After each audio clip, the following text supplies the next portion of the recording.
சைமோன் D பவுவார் பிரான்சின் புகழ்பெற்ற தத்துவ ஞானியும் பெண்ணிய சிந்தனையாளரும் கல்வியாளரும் ஆவார்.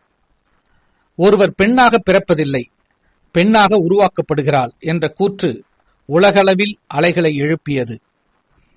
கல்வி என்பது பெண்களை சமூக கட்டுப்பாடுகளிலிருந்து விடுவிக்கும் கருவி.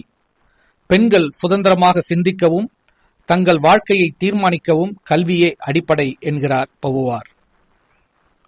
சமூகத்தில் பெண்கள் அடிமையாக பார்க்கப்படுவதற்கு காரணம் கல்வி வாய்ப்புகள் மறுக்கப்படுவதும் அவர்களின் திறமைகள் வளர்க்கப்படாததும் தான் என வலியுறுத்துகிறார்.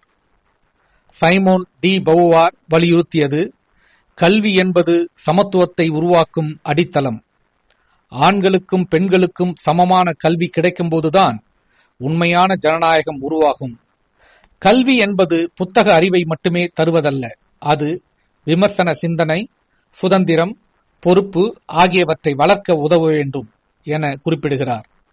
பெண்களின் கல்வி தடுக்கப்படும் இடங்களில் சமூக முன்னேற்றமே தடுக்கப்படுகிறது. கல்வியே சமூகவியல் சமத்துவத்தின் பாதை. பவுவாரின் சிந்தனை இன்றும் எவ்வளவு பொருந்துகிறது பாருங்கள். நாம் ஒவ்வொருவரும் நினைவில் கொள்ள வேண்டியது கல்வி சம உரிமையை உருவாக்கும் சக்தி. சைமோன் டி பவுவார் நமக்கு கூறியது போல் கல்வி பெண்களை மற்றவராக பார்க்கும் பார்வையை உடைத்து சமமான குடிமகளாக மாற்ற வேண்டும்.